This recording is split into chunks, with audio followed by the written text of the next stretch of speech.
En esta ocasión vamos a presentar la declaración de Richmond, Indiana. Esta es una declaración de fe de los amigos en el este de los Estados Unidos. La declaración de fe es así: es en virtud de un profundo sentido de lo que le debemos a Él, que nos ha amado, que nos sentimos llamados a ofrecer una declaración de las doctrinas fundamentales de la verdad cristiana que siempre han sido profesadas por nuestra rama de la Iglesia de Cristo, de Dios. Creemos que es santo, Isaías 6:3 y 57:15. Omnipotente, Génesis 17:1.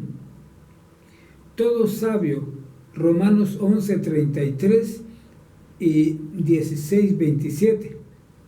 Y eterno, Salmo 90:1 y 2. Dios el Padre, Mateo 11:25 a 27. El Creador, Génesis 1:1. Y conservador, Job 7:20, de todas las cosas. Y en Jesucristo, su único Hijo, nuestro Señor, por quien todo fue hecho, Juan 1:3. Y por quien todas las cosas subsisten, Colosenses 1:17. Y en un Espíritu Santo que procede del Padre y del Hijo, Juan 15:26 y 16:7. La reprende, Juan 16:8, de el mundo, el testigo de Cristo, Juan 15:26, y el maestro, Juan 14:26, guía, Juan 16:13, y santificador, segunda Tesalonicenses 2:13, del pueblo de Dios, y que estos tres son uno en el eterno Dios, Mateo 28:19, Juan 10:30 y 17:21, a quien sea el honor, alabanza y acción de gracias, ahora y por siempre. Amén. El Señor Jesucristo. Se trata con reverencia y agradecimiento que profesamos nuestra lealtad inquebrantable a nuestro Señor y Salvador Jesucristo. Nadie ha visto a Dios en cualquier momento. El unigénito Hijo que está en el seno del Padre, Él le ha dado. Juan 1:18. En Él estaba la vida y la vida era la luz de los hombres. Juan 14. Él es la luz verdadera que alumbra a todo hombre que viene al mundo. Juan 19, a través del cual la luz de la verdad en todas las épocas ha procedido del Padre de las luces. Santiago 1:17. Él es la palabra eterna.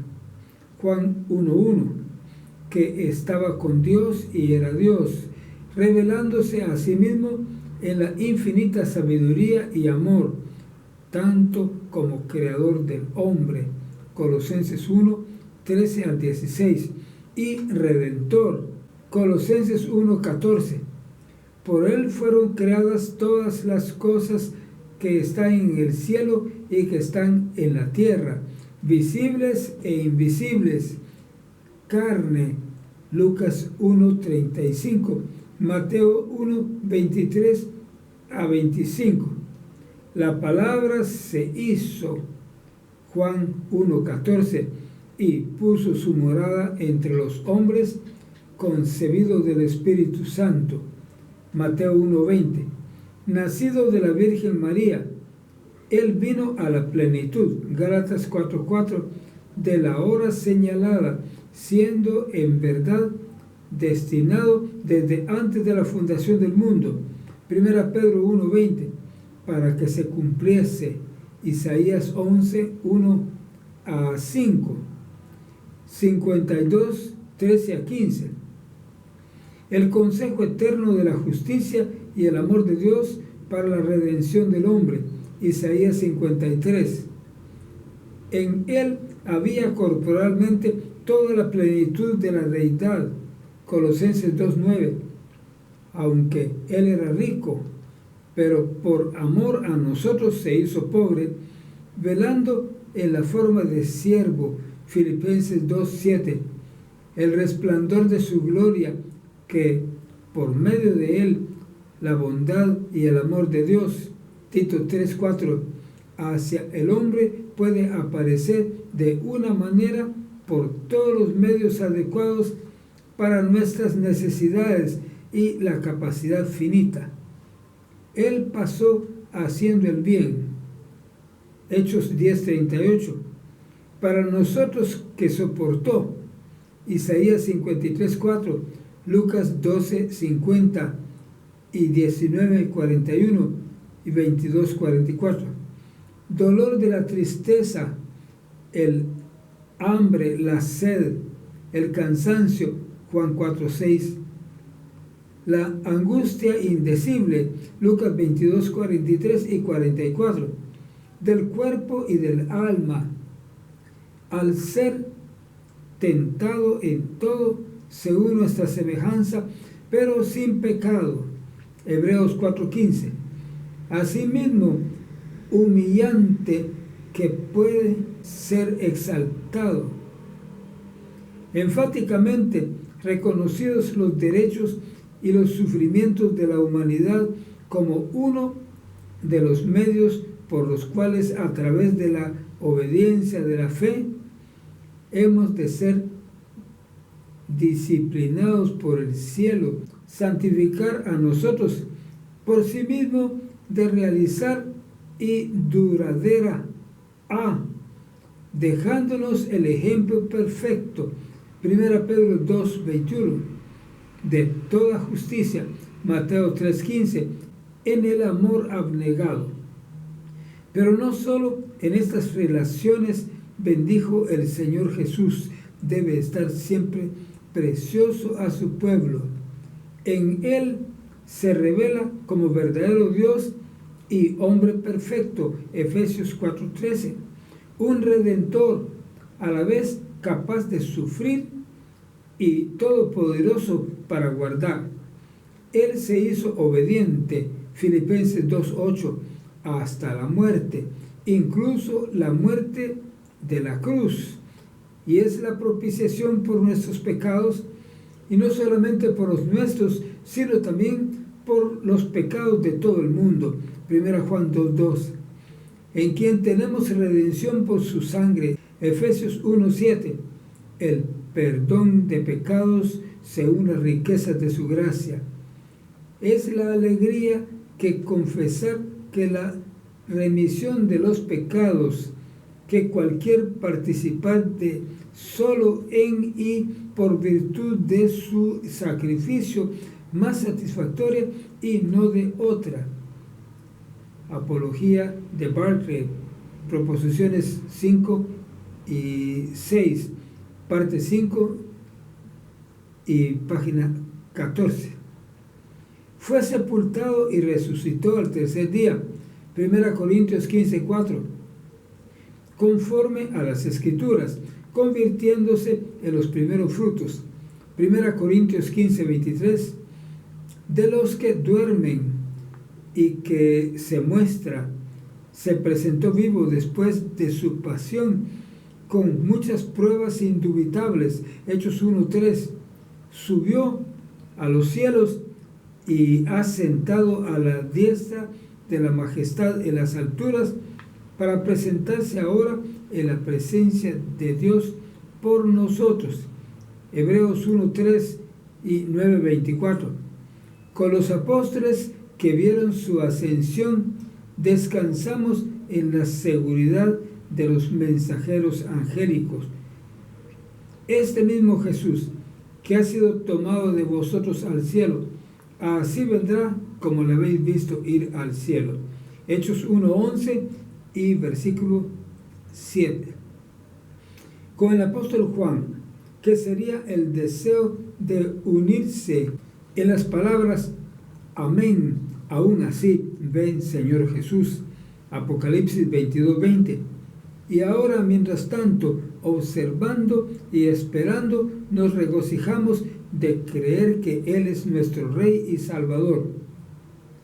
Él es el único mediador de la alianza nueva y eterna.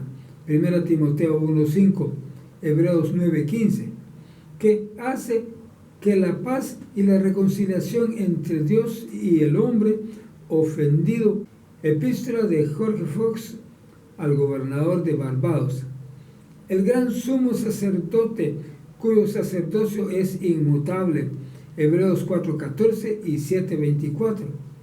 Él es capaz de salvar perpetuamente a los que se acercan a Dios por Él, viviendo siempre para interceder por ellos. Hebreos 7:25.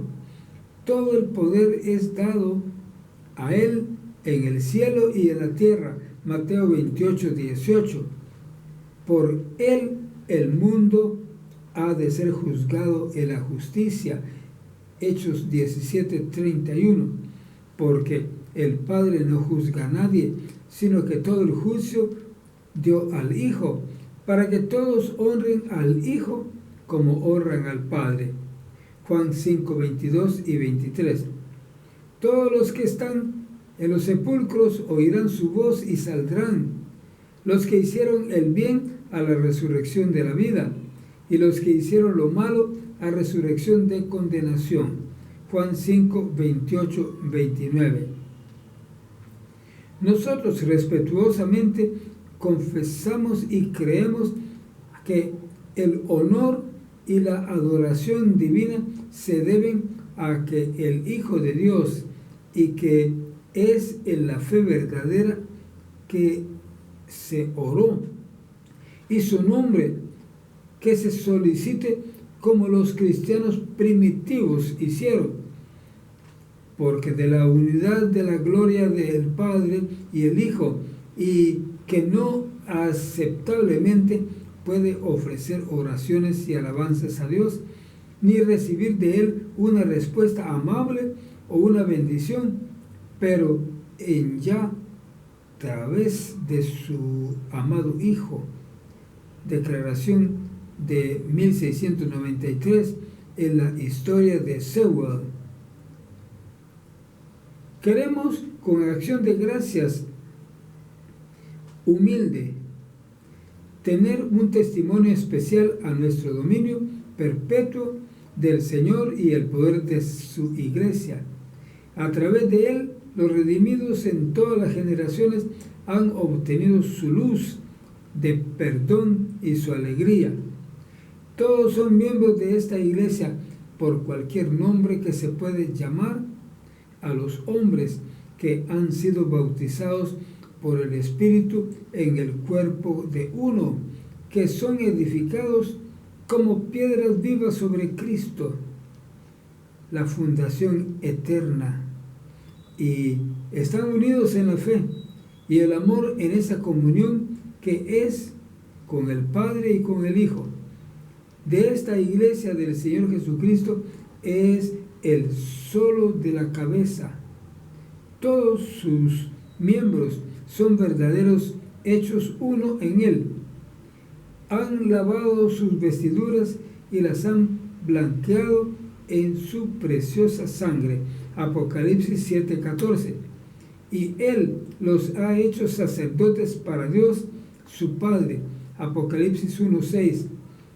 Él habita en sus corazones por la fe y les da su paz. Su voluntad es su derecho, y en Él que disfrutar de la verdadera libertad, una libertad de la esclavitud del pecado. Ahora, sobre el Espíritu Santo. Creemos que el Espíritu Santo es en la unidad de la Trinidad eterna, uno con el Padre y con el Hijo. Mateo 28:19, 2 Corintios 13:14. Él es el Consolador, quien dice Cristo: el Padre enviará en mi nombre. Juan 14:26. Él convence al mundo de pecado, de justicia y de juicio. Juan 16:8. Él da testimonio sobre el Espíritu Santo. Creemos que el Espíritu Santo es la unidad de la Trinidad eterna, uno con el Padre y con el Hijo. Mateo 28:19, 2 Corintios 13:14. Él es el Consolador, quien dice Cristo, el Padre enviará en mi nombre. Juan 14:26. Él convence al mundo de pecado, de justicia y de juicio. Juan 16:8. Él da testimonio de y glorifica a Jesús. Juan 16:14. Él es Espíritu Santo que hace el manifiesto del mal. Él les acelera de que están muertos en vuestros delitos y pecados y abre los ojos hacia adentro para ver al Cordero de Dios que quita el pecado del mundo. Efesios 2:1.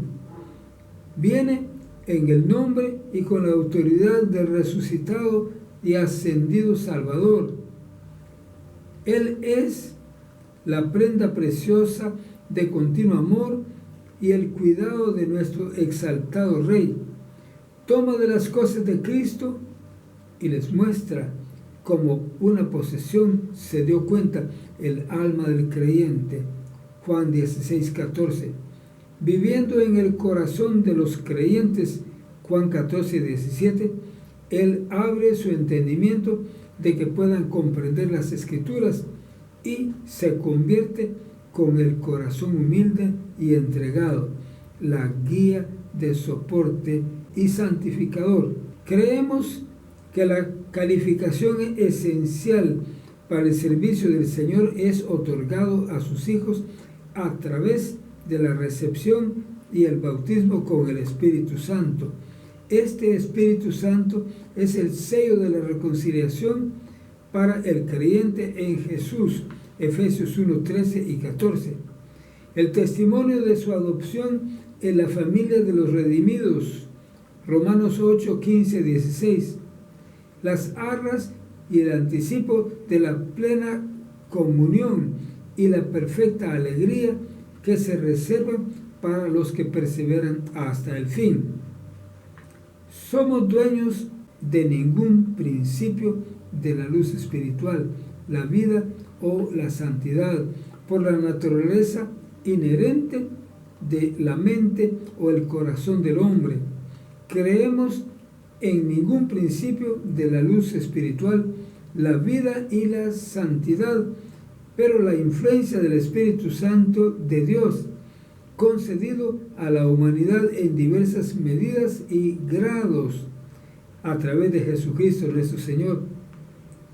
Es la capacidad para recibir esta influencia bendita que de una manera especial le da el hombre preeminencia encima de las bestias que se pierden, lo que le distingue en cada nación y en todos los climas como objeto del amor redentor de Dios, como un ser inteligente, pero no solo responsable, para quien el mensaje de salvación a través de nuestro Redentor crucificado es, en todas las circunstancias posibles, diseñado para ser un sonido alegre. El Espíritu Santo siempre debe distinguirse tanto de la conciencia que nos ilumina y de la facultad natural de la razón, que cuando un sujeto a su influencia santa, es decir, en las cosas de Dios, muy locura, a medida que el ojo es para el cuerpo, por lo que es la conciencia de nuestro ser interior, el órgano por el cual vemos, y como la luz y la vida son esenciales para el ojo, por lo que la conciencia, como el ojo hacia adentro, no puede ver correctamente sin la aceleración y la iluminación del Espíritu de Dios, uno con el Padre y el Hijo. El Espíritu Santo no puede desconocer o deshonrar nuestro, una vez crucificado y ahora resucitado y glorificado Redentor. Nos niega toda la iluminación o la espiritualidad que profesa esta divorciada de la fe en Jesucristo de Nazaret, crucificado por nosotros fuera de las puertas de Jerusalén. Creemos en las Sagradas Escrituras. Siempre ha sido y sigue siendo la creencia de la sociedad de los amigos que las Sagradas Escrituras del Antiguo y del Nuevo Testamento fueron dadas por inspiración de Dios, que por tanto no puede haber apelación de los mismos a cualquier otra autoridad alguna, que son capaces de hacer sabio para la salvación por la fe que es en Cristo Jesús. Estos se han escrito para que creáis que Jesús es el Cristo, el Hijo de Dios, y para que creyendo tengáis vida en su nombre. Juan 20:31.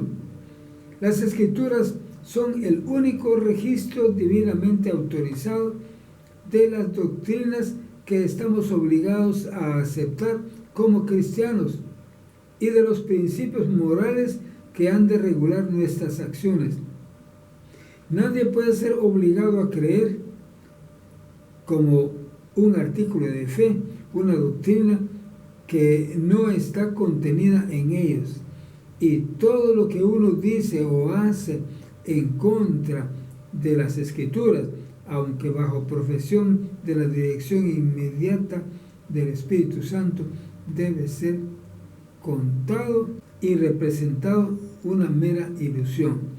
Para el cristiano, el Antiguo Testamento viene con la solemne y certificación repetida a su Señor. Hay que leer a la luz y a la integridad de la nueva, por lo que será su significado se dio a conocer, y el discípulo humilde se les enseña a discernir la unidad y la adaptación mutua de la totalidad y la unilateralidad muchos y la armonía de su testimonio de Cristo. El gran inspirador de la Escritura es siempre su fiel intérprete. Se realiza esta oficina en el amor no condescendiente, superando por nuestros entendimientos, sino por la renovación e iluminándolos, donde Cristo preside. La especulación ociosa calla. Su doctrina se aprende en el hacer su voluntad, y todo el conocimiento madura en una experiencia más profunda y más rica de su verdad y amor. Creemos en la creación del hombre y la caída. Dispuso Dios en su sabiduría y bondad crear al hombre del polvo de la tierra y respirar en su nariz aliento de vida, para que el hombre se convierta en un alma viviente, formado a imagen y semejanza de Dios, capaz del cumplimiento de la ley divina y de la celebración de la comunión con su Creador. Génesis 2:7, 1:26 y 27. El ser libre de obedecer o desobedecer cayó en transgresión por incredulidad, de conformidad con la tentación de Satanás, Génesis 3:1-7, y en consecuencia perdió la vida espiritual de la justicia en el que fue creado, y por lo que la muerte pasó a él como la consecuencia inevitable de su pecado. Romanos 5:12. Como los hijos de Adán caído, todos los hombres llevan su imagen. Ellos participan de su naturaleza y están involucrados en las consecuencias de su caída. Para todos los miembros de cada generación sucesiva, las palabras del Redentor son aplicables por igual. Os es necesario nacer de nuevo. Juan 3:7. Pero al mismo tiempo que tenemos estos puntos de vista de la condición perdida del hombre en el otoño, nos regocijamos de creer que el pecado no se imputa a cualquiera hasta que transgreden la ley divina. Después de una capacidad suficiente, se ha dado a entender y que los niños, aunque heredan esa naturaleza caída, se guardan en la infinita misericordia de Dios mediante la redención que es en Cristo Jesús. Luego tenemos la justificación y la santificación. Tanto amó Dios al mundo que dio a su Hijo unigénito para que todo aquel que en él cree no se pierda, mas tenga vida eterna. Juan 3:16. Creemos que la justificación es por gracia gratuita de Dios, a través del cual, en el arrepentimiento y la fe, Él perdona nuestros pecados y nos imparte una nueva vida. Se recibe no por obras de justicia que hayamos hecho, Tito 3:5, pero en la misericordia inmerecida de Dios en Cristo Jesús. A través de la fe en Él y el derramamiento de su sangre preciosa, la culpa del pecado es quitada y estamos reconciliados con Dios. La ofrenda de Cristo como la propiciación por los pecados de todo el mundo es la manifestación nombrada tanto de la justicia y del amor de Dios. En esta propiciación, el perdón de los pecados no implica la derogación o relajación de la ley de santidad. Se trata de la reivindicación y el establecimiento de esa ley. Romanos 3:31. En virtud de la presentación libre y justa del Hijo de Dios mismo a todas las necesidades. Él, el inmutable justo, proclama a sí mismo el que justifica al que cree en Jesús. Romanos 3:26. De edad en edad, los sufrimientos y la muerte de Cristo han sido un misterio oculto y una roca de escándalo a la incredulidad y el orgullo de la naturaleza caída del hombre.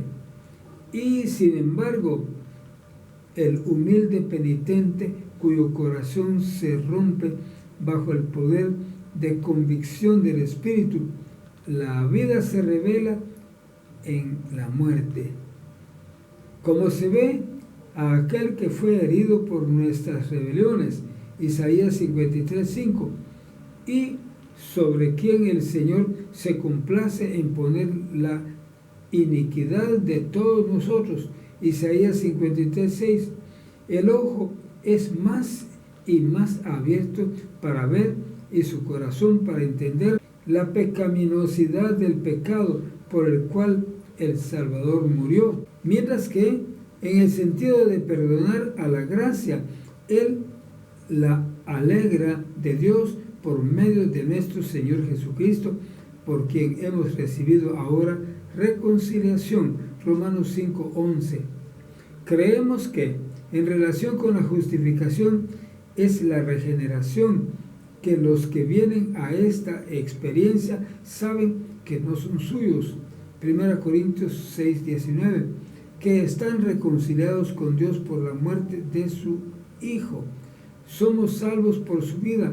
Romanos 5:10, un corazón nuevo y se les da nuevos deseos. Las cosas viejas pasaron y nos convertimos en nuevas criaturas. 2 Corintios 5:17, a través de la fe en Cristo Jesús, nuestra voluntad de ser entregado a su santa voluntad. La gracia reina por la justicia, la vida eterna por Jesucristo nuestro Señor. Romanos 5:21. La santificación se experimenta en la aceptación de Cristo en la fe viva de justificación, en la medida en que el pecador perdonado a través de la fe en Cristo está vestido con una medida de su justicia y recibe el espíritu de la promesa. Porque como dice el apóstol, ya habéis sido lavados, ya habéis sido santificados, ya habéis sido justificados en el nombre del Señor Jesús y por el Espíritu nuestro Dios. 1 Corintios 6:11. Nos alegramos de creer que las disposiciones de la gracia de Dios son suficientes para librarnos del poder, así como de la culpa del pecado, y permitir a sus hijos creyendo siempre en el triunfo de Cristo. 2 Corintios 2:14. Cuán lleno de ánimo es la declaración, conforme a vuestra fe os sea hecho. Mateo 9:29. Todo aquel que se somete totalmente a Dios y creyendo y apropiándose de sus promesas y el ejercicio de la fe en Cristo Jesús, tendrá su corazón continuamente limpiado de todo pecado por su preciosa sangre y por medio de la renovación, el poder de refinación del Espíritu Santo, se mantendrán de conformidad a la voluntad de Dios.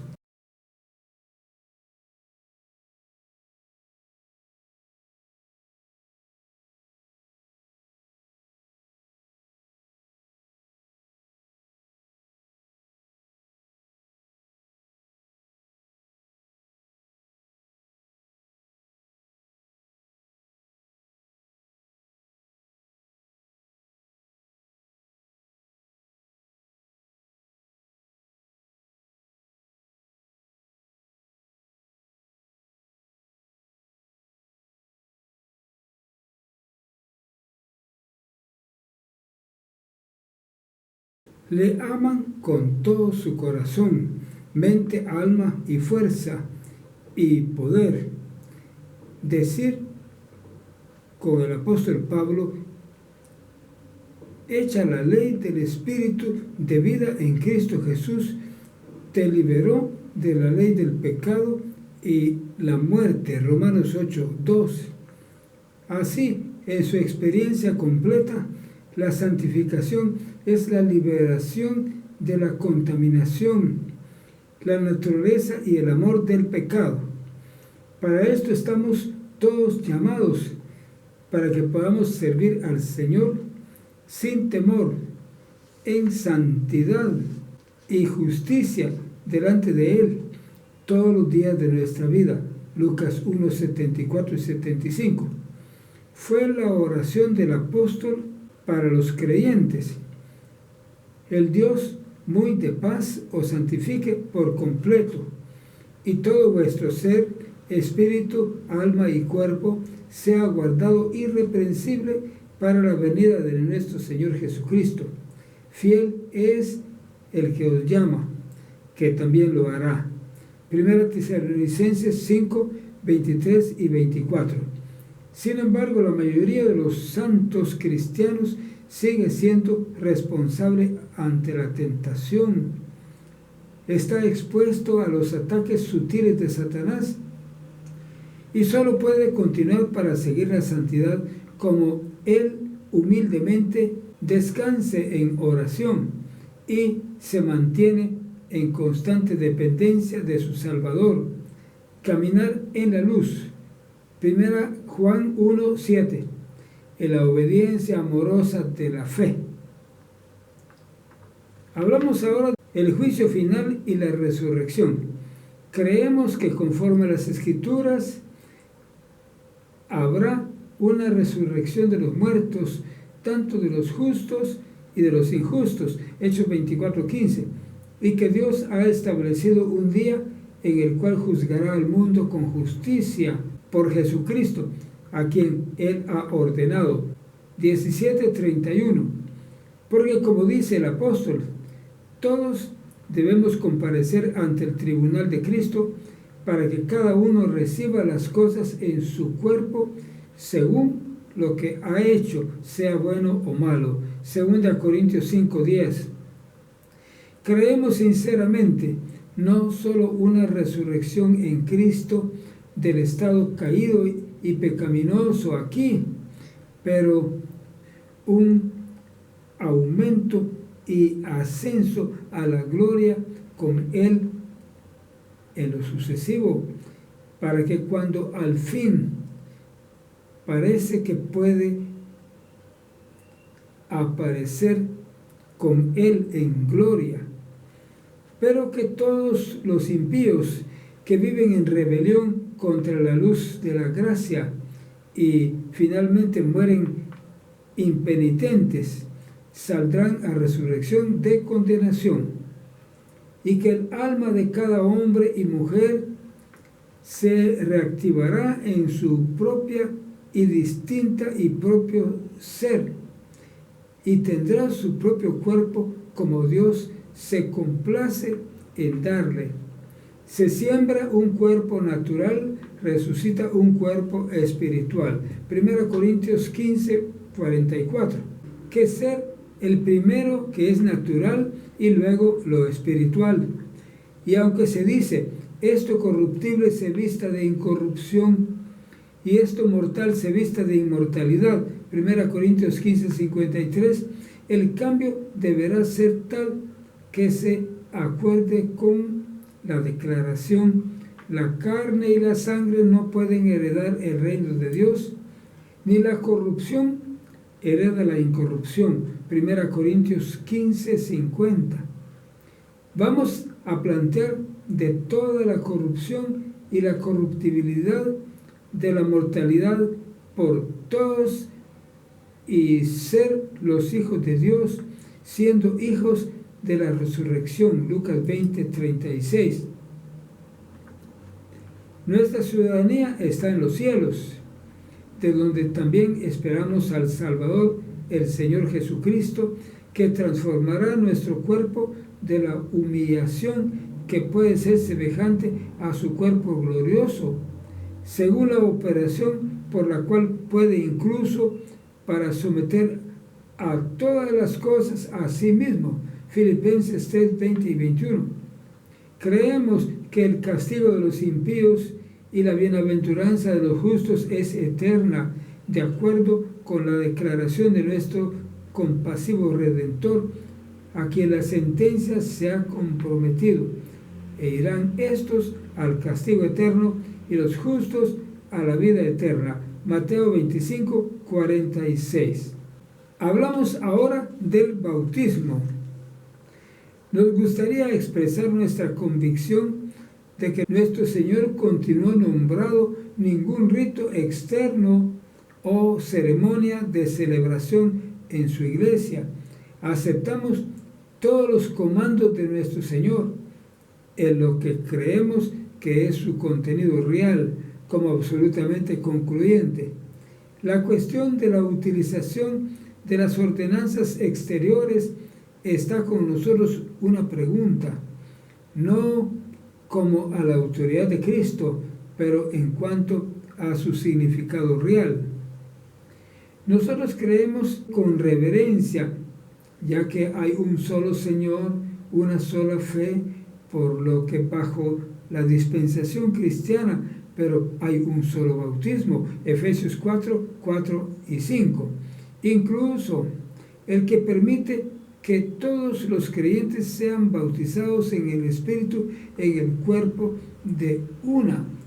1 Corintios 12, 13. Esto no es un bautismo con agua hacia el exterior, sino una experiencia espiritual, no quitando las inmundicias de la carne, 1 Pedro 3, 21, pero que el trabajo interior que mediante la transformación del corazón y la solución del alma a Cristo trae adelante la respuesta de una buena conciencia hacia Dios por la resurrección de Jesucristo, en la experiencia de su amor y poder como el Salvador resucitado y ascendido. Ni el bautismo en el agua hacia el exterior puede satisfacer la descripción del apóstol de ser sepultados con Cristo en el bautismo a la muerte, Romanos 6, 4. Es sólo con el Espíritu que todo lo que puede ser bautizado. En esta experiencia, el anuncio del precursor de nuestro Señor se ha cumplido. Él os bautizará con el Espíritu Santo y fuego. Mateo 3:11. En este punto de vista, que aceptar la comisión de nuestro bendito Señor en Mateo 28, 18 al 20. Y Jesús se acercó a ellos y les habló diciendo: toda autoridad ha sido que me es dada en el cielo y en la tierra. Id por lo tanto y haced discípulos a todas las naciones, bautizándolos en el nombre del Padre y del Hijo y del Espíritu Santo, enseñándoles que guarden todas las cosas que os he mandado. Y he aquí, yo estoy con vosotros todos los días hasta el fin del mundo. Esta comisión, como creemos, no fue diseñado para establecer un nuevo ritual en el marco del nuevo pacto o para conectar la iniciación en una composición en su naturaleza esencialmente espiritual, con una ceremonia simple de un personaje típico. De lo contrario, no era posible que el apóstol Pablo, que no iba en saga el apóstol Sumos, 2 Corintios 1:15, que la advertencia de que lo que en ese caso han sido de la esencia de su comisión cuando escribió: no me envió Cristo a bautizar, sino a predicar el Evangelio. 1 Corintios 1:17. Cada vez que una ceremonia externa es mandado, los datos, el modo y los incidentes de aquella ceremonia a hacer de su esencia.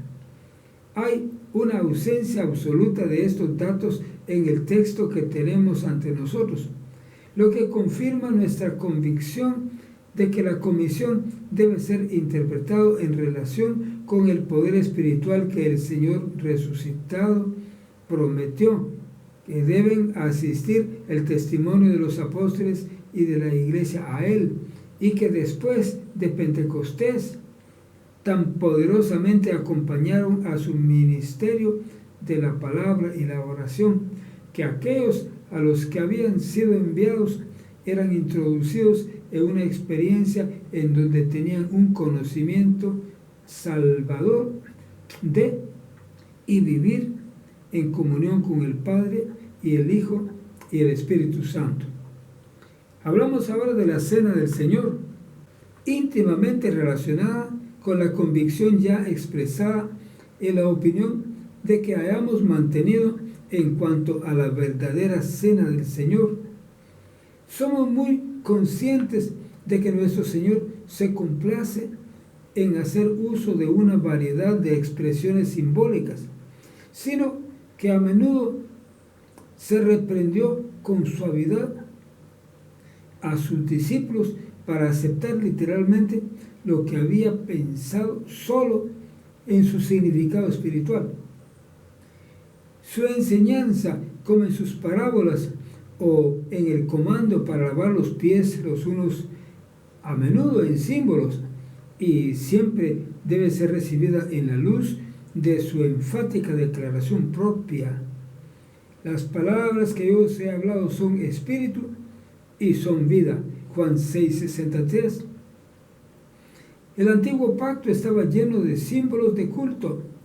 La nueva alianza, a la que nuestro Salvador se alude en la última cena, está expresamente declarado por el profeta que no en función de la edad.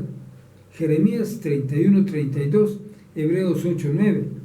No podemos creer que en la creación de este nuevo pacto el Señor Jesús destinados a cabo una institución de la armonía con el espíritu de esta profecía. El comer de su cuerpo y beber de su sangre no puede ser un acto externo, que realmente participan de ellos, que habitualmente descansan sobre los sufrimientos y la muerte de nuestro Señor como su única esperanza, y al que la vida en el Espíritu da a beber de la plenitud que es en Cristo. Es esta participación interna y espiritual que es la verdadera cena del Señor.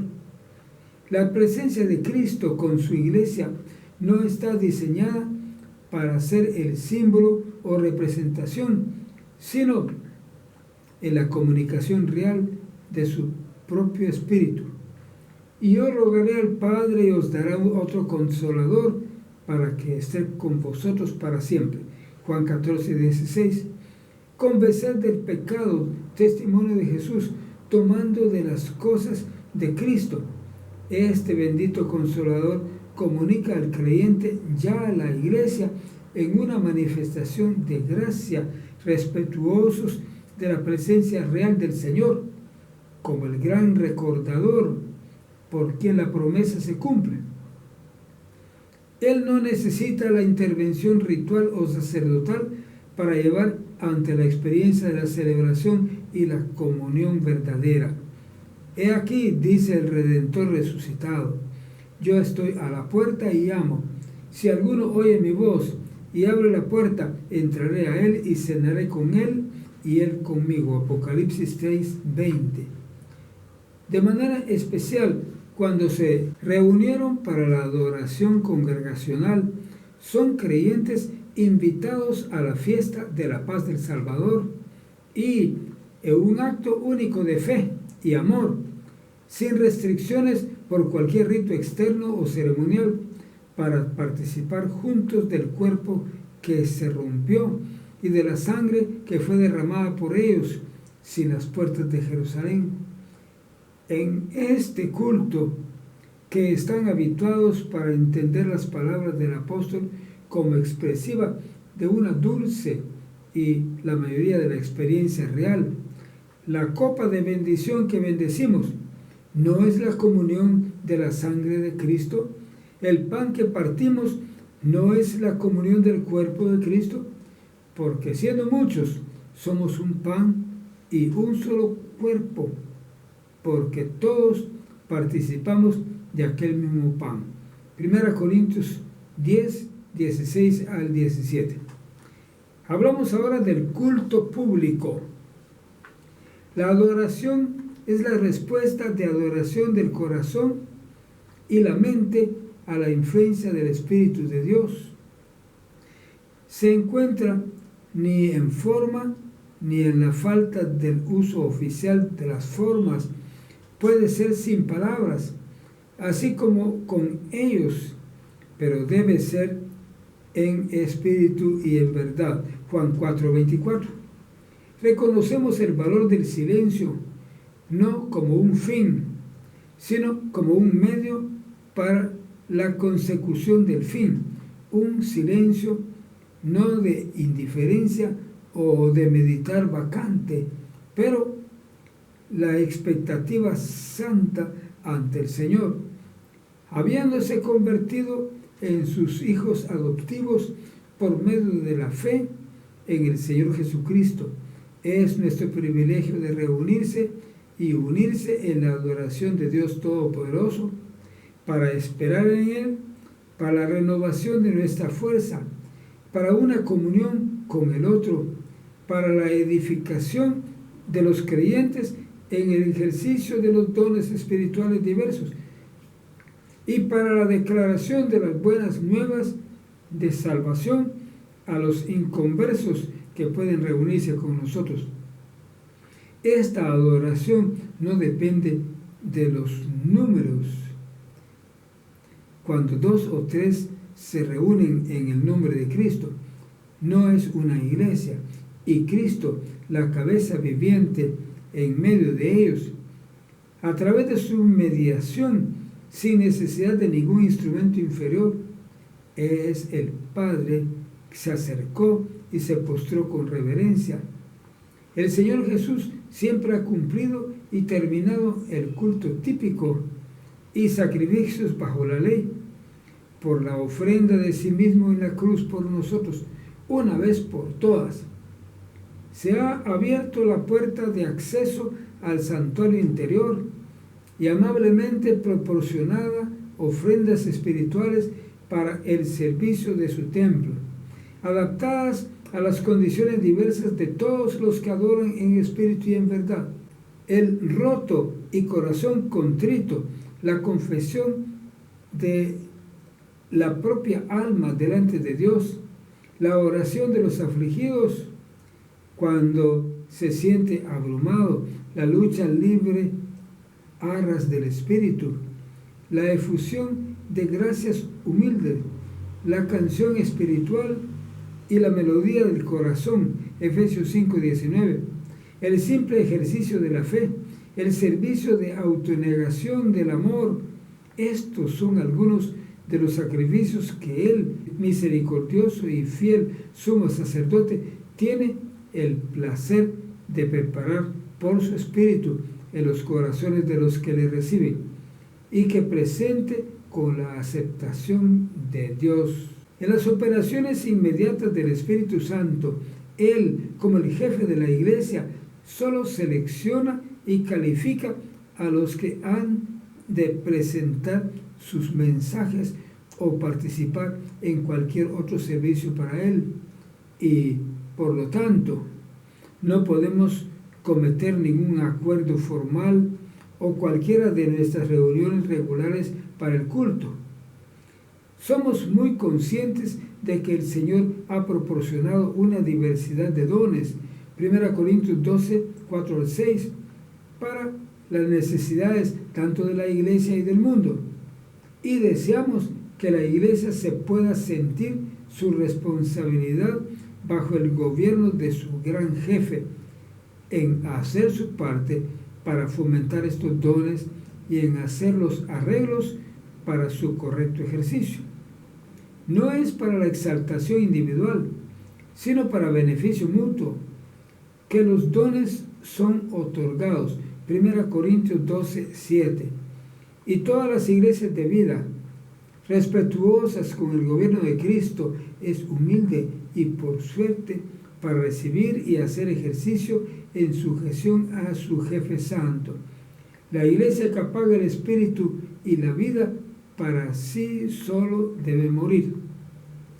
Creemos que la predicación del Evangelio, a ser uno de los principales medios por decreto divino para la difusión de las buenas nuevas de la vida y la salvación a través de nuestro Redentor crucificado, para el despertar y la conversión de los pecadores, para la comodidad y la edificación de los creyentes, ya que es la prerrogativa del gran jefe de la iglesia solo para seleccionar y llamar a los miembros de su evangelio, por lo que creemos que tanto el don y la cualificación para el ejercicio debe ser derivado inmediatamente de él, y que como en la primitiva iglesia, así que ahora también él otorga los dones espirituales a las mujeres, así como a los hombres, según la profecía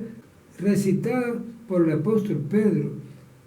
Es que sucederá en los últimos días, dice Dios, derramaré de mi espíritu sobre toda carne, y vuestros hijos y vuestras hijas profetizarán.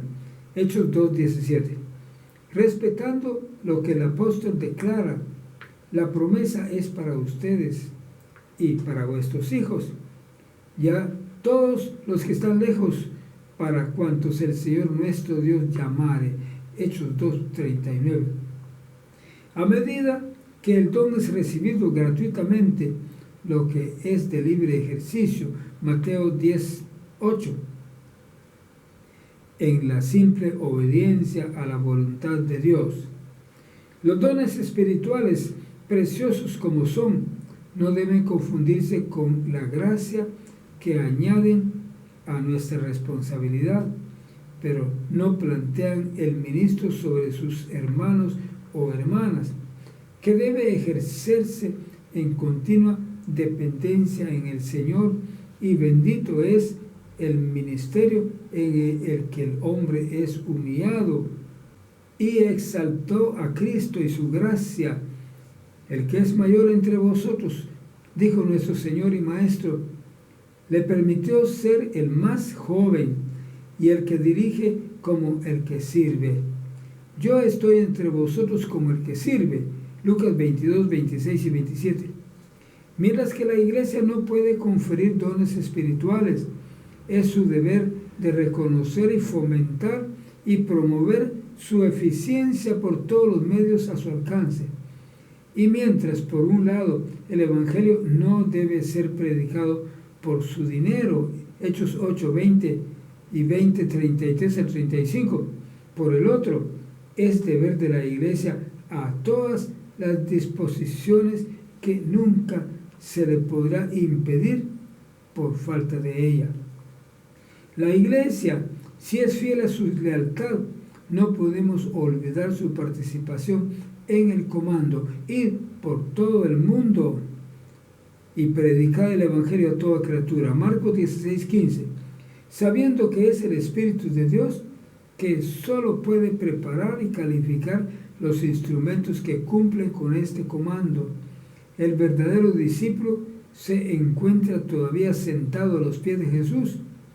Escucha que se puede aprender y aprenden que pueden obedecer.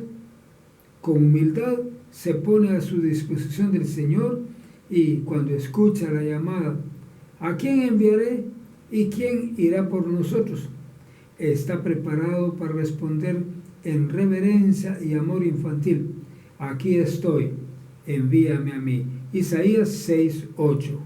Hablamos ahora de la oración y la alabanza. La oración es el resultado de nuestro sentido de necesidad y de nuestra dependencia continua de Dios. El que lanzó la invitación, pedid y se os dará, Mateo 7, 7, es el mediador y sumo sacerdote que, por su espíritu, se le solicita la petición y que lo presenta con la aceptación ante Dios. Con esta invitación, la oración se convierte en el deber y el privilegio de todos los que son llamados por su nombre. La oración es, en el alma despierta, la expresión del grito: Dios, sé propicio a mi pecador. Lucas 18, 13. Y en cada etapa del curso de los creyentes, la oración es esencial para su vida espiritual. Una vida sin oración es una vida prácticamente sin Dios. La vida del cristiano es una pregunta constante. La sed que le pide la petición produce, ya que se cumple, anhelos aún más profundos que preparan para aún más los suministros generosos de aquel que se deleita en bendecir. La oración no se limita al armario. Cuando se lanzó en respuesta a los impulsos del Espíritu Santo, se convierte en una parte importante del culto público. Y siempre que el pueblo del Señor se reúne en su nombre, es un privilegio de esperar en Él por el Espíritu de gracia y la oración. Zacarías 12:10. Una vida de oración no puede ser otra que una vida de alabanza. Como la paz de Cristo reina en la iglesia, sus miembros viven a aceptar todo lo que reciben a partir de su bondad pura. Y cada día les trae nuevas promesas de su Padre, que es amor. Satisfecho con la bondad de su casa, ya sea como individuos, en familias o en las congregaciones, que se sigue alabando a Él. Salmo 84, 4. Respondiendo de corazón a corazón, bendice al Señor mi alma mía, y todo lo que está dentro de mí, sea bendita su santo nombre. Salmo 103, 1. Libertad de conciencia es su relación con el gobierno civil. Que la conciencia debe ser libre y que en cuestiones de doctrina religiosa y el hombre culto es responsable solo ante Dios, son verdades que son claramente declaradas en el Nuevo Testamento y que son confirmados por todo el ámbito del Evangelio y por el ejemplo de nuestro Señor y sus discípulos. Para gobernar a la conciencia y para ordenar la lealtad espiritual de su criatura humana es la prerrogativa de alta y sagrada de Dios. En la religión, cada acto debe ser libre. Un culto forzoso es claramente una contradicción en términos, en virtud de que la dispensación en la que adoramos al Padre debe ser en espíritu y en verdad. Juan 4:24.